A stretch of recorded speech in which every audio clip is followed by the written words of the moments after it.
धूप दीप माला ले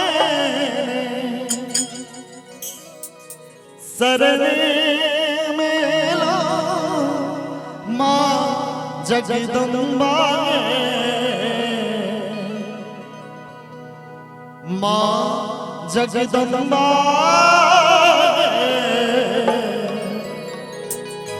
किया के लगे नो माँ जगदम्बा किया के लगे नो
भजन सुना रहा छी और जन जन में सुना वाला भजन जे अहाँ सब काफी पसंद केलो।